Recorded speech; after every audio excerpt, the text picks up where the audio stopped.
Hi guys, and welcome to a beginner's guide to modding Skyrim part 2. In part 1 of this series we covered the basics, the things we need to know to mod our game well and safely. We also installed a couple of fairly easy mods using Nexus Mod Manager.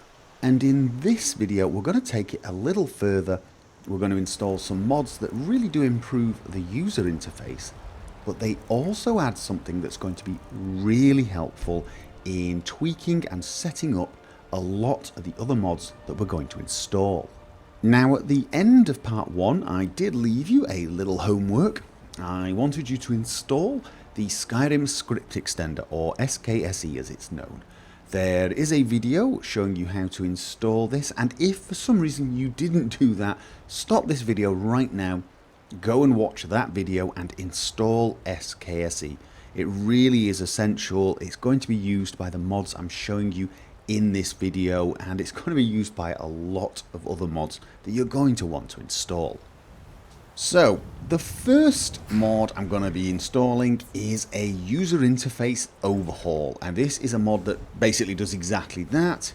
It overhauls the entire user interface. So for example, if you go to your equipment list, it's a fairly small set of I don't know, types really, and you go to weapons, and then you got all your weapons listed, and you have number and name, and that's it. No real details.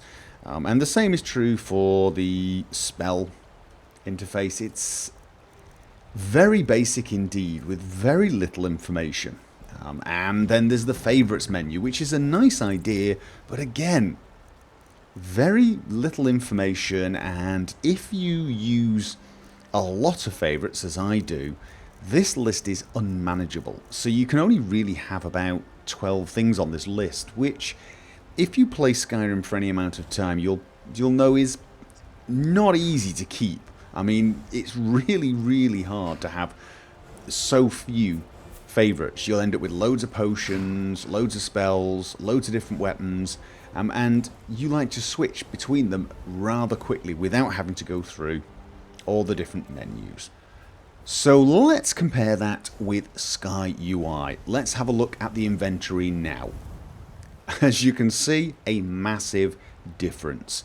The amount of details you get, the extra data, is staggering. Obviously there are a lot more items visible at once as well. It uses smaller fonts. It has icons telling you what the items are. You've got different categories, again, the weapons, the armor, the potions, the scrolls, and so on. So you still have all the different classifications, but it's easier to see at a glance. And it's easier to compare things. You can sort by name, you can sort by value to weight ratio, which is a very useful column, by the way.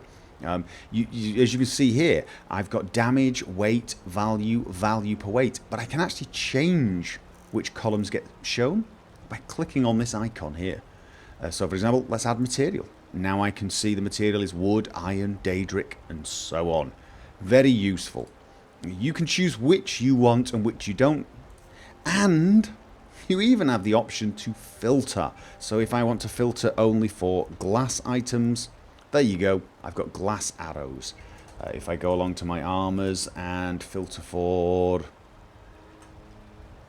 elven, there you go, only the elven items are shown. So that is very useful indeed. It makes it a lot easier to find that one item that you have. And the spells, fairly similar. All the different classifications of spells, all the different schools across the top, again with different icons for flames, frost, shock, and so on. Plus you've got the magnitude, time, cost, and again you can choose which of these you want. A lot more information at a glance. The favorites menu has been overhauled, so as you can see here, a lot more space, and you've got the categories again: all, just gear, potions, spells and powers. So it's a lot easier to find the exact thing that you need. You also have groups set up 1 to 8. You can add different items and different spells to groups and then actually hotkey them to say function keys to equip a lot of items all at once. I'm going to let you discover that by playing around with the mod yourself. There are full instructions on the mod page if you want to see that, and it's well worth playing around with. This is a very, very powerful function indeed. And this mod has also added active spell effects to the heads-up display. One of the things that's missing in Skyrim is the ability to quickly see which spell effects are running on you and how long they have left. It's something you could see in Oblivion and Morrowind, but not in Skyrim. But with SkyUI, you can. If, for example, I go along and I take a resist shock potion and go back, as you can see in the top right hand corner, there is now a resist shock icon and a duration, and as you can see, the duration of that potion is going down, and when it finishes, the icon will disappear. This will let me know when that effect is over, which is very, very useful indeed. But if that was not enough, there is also another feature that comes with SkyUI that makes the mod pretty much essential in my opinion, and that is the MCM system. Now, MCM stands for Mod Configuration Menu, and with SkyUI installed, as you can see on the main menu when I press escape, I now have an option called Mod Configuration. This is a settings menu for all your mods. If I click on this, you can see this menu. This is obviously, I have a lot of mods installed. You won't have any at the moment, but I can go along to all of these mods and I can tweak the settings from this menu. And it has become so accepted now that a lot of mods don't come with any other type of menu, and even if they do, those menus are nowhere near as user-friendly as this one. This menu system revolutionizes the customization of your mods, and for me it is utterly essential. But don't worry if you prefer the vanilla user interface but you want MCM, and trust me, you do want MCM. You can I'm not sure if I've explained what vanilla means. Vanilla is a term we use to mean unmodded, essentially. The state the game was before you started modding. So in this case, if you like the original user interface, the vanilla user interface, you can actually restore it. You can install SkyUI so that you get the MCM menu, and you can restore all the old user interface elements so they look the same as they did when you installed the game. It is possible, and I will tell you how to do that at the end of this video. But before you do that, if your reason for preferring the original user interface was the size of the fonts, you can actually change that in the mod configuration menu. For SkyUI itself, you can change quite a lot of things, including the font size, make them large, or the icons, I'll change them to Celtic. The fonts are still smaller than the normal game fonts, but they are larger than the default ones that come with SkyUI. So as you can see, if you find the smaller fonts a little harder to see, you can change it to this large one. So let's install a SkyUI.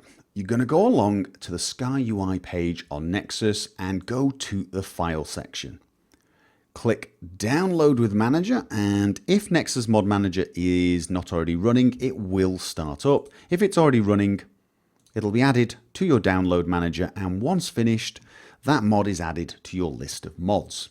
Go along to SkyUI and activate. And it is that easy. Now, I did mention that you could have the MCM menu without SkyUI, and you do that by using a mod called SkyUI Away, which was actually created by one of the SkyUI team, and I will put links down below. And I actually made a video showing how to install this mod to get that effect. So if you for some reason don't like SkyUI, but you do want the MCM, go watch that video and follow the steps. It's fairly easy. Okay, so we've got SkyUI installed and we have MCM. So let's install our next mod, and that mod is Immersive HUD. It's another user interface mod. It's a little simpler though.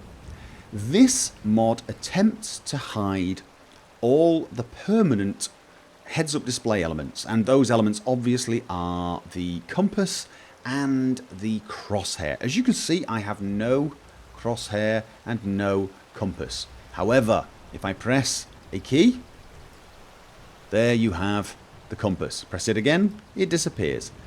This for me is something that helps with immersion. I can play the game without the compass constantly reminding me I'm playing a computer game, and the same is true for the crosshair. The difference this time is the crosshair doesn't require a key to appear. It appears when I draw my bow. It's also set to appear when I pull a spell out, but not when I use a sword. As you can see, no crosshair, don't need one. By default, the crosshair is also set to appear when you are hovering over something that can be activated. For example, car show here, crosshair, move away, a few seconds later it disappears. So that is essentially all this mod does. However, it does have a few other options that I rather like. So for example, when I sneak, you'll see no sneak indicator. However, when I pull if I switch to bow, the crosshair reappears. So I can still aim with the bow even though I don't have the sneak meter. That is not set by default. You can change it to that if you want. You can have the sneak meter. And it's all controlled from, you guessed it, mod configuration menu. If I go along to Immersive HUD, you can change when the crosshair activates, which key you use to activate the compass. You can even hide the active spell effects. By default, the active spell effects only appear when in combat or when you toggle the compass on. So if I drop out now and if I drink a potion again, resist shock once more, you'll still see no active spell effect. But if I toggle the compass on, active spell effect. That icon will also appear if I go into combat. However, you can, of course, set that to be always on if you so wish.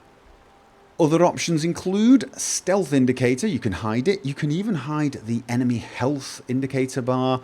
And if you want, the shout meter can be hidden. One of the things you might be wondering is, how are you going to know if your shout is ready if you've got your compass hidden?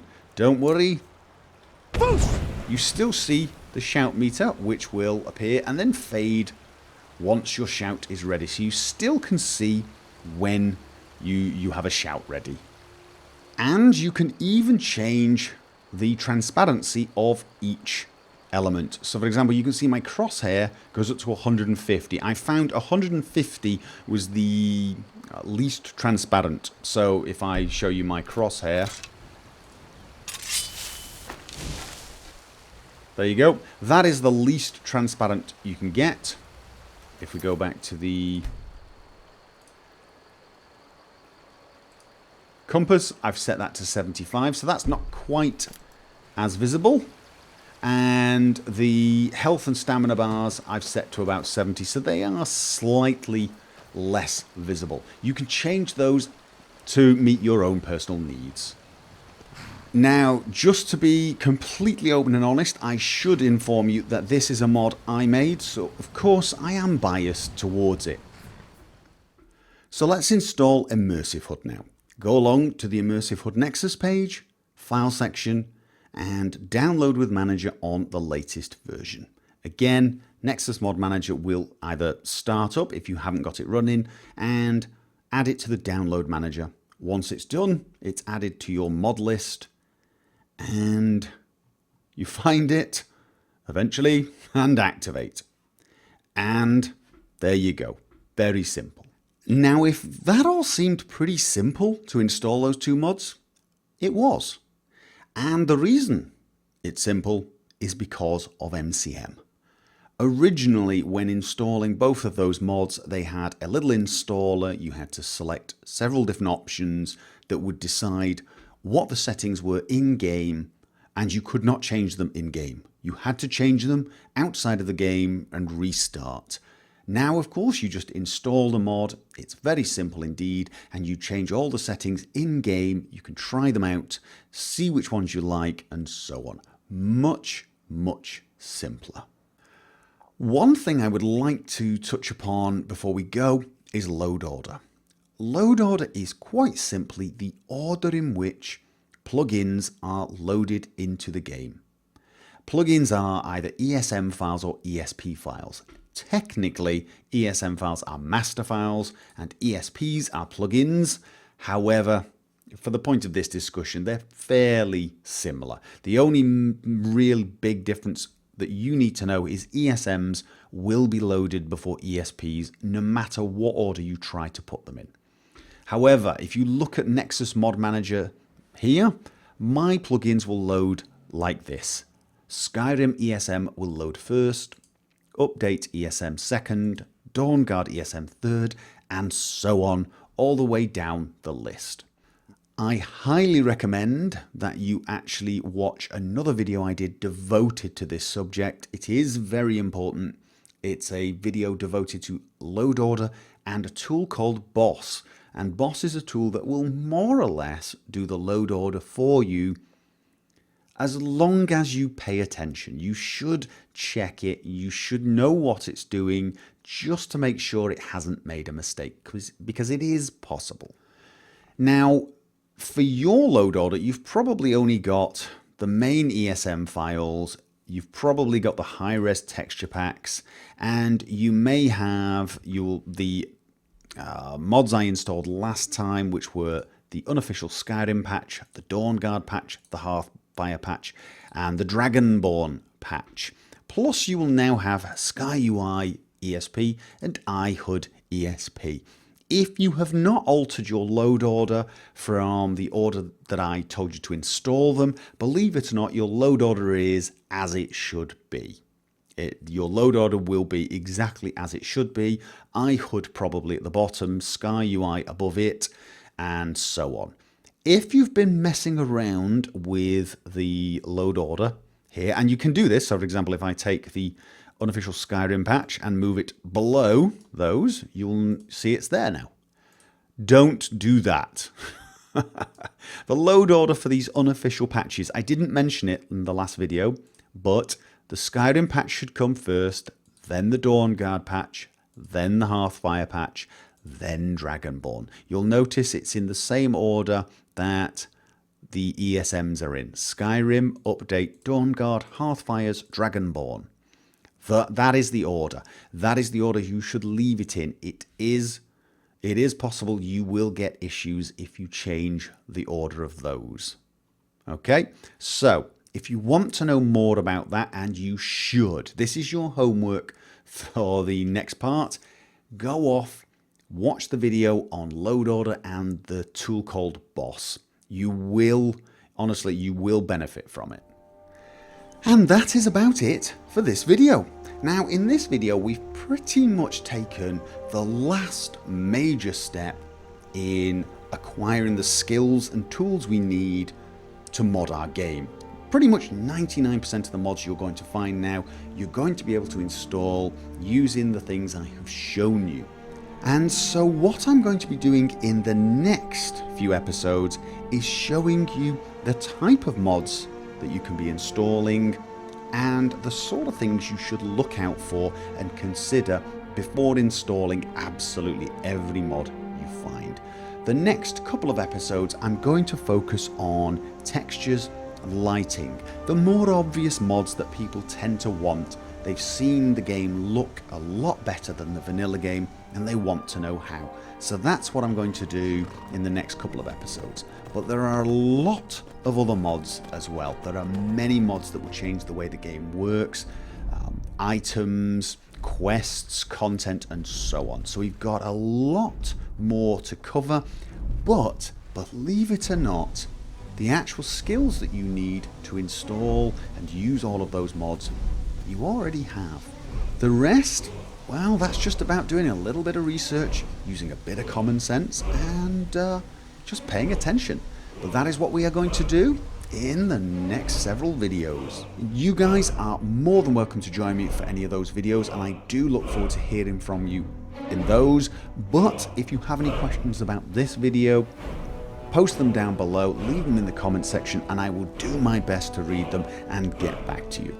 I will see you guys on whichever video you join me for next, and until then, as always, have fun.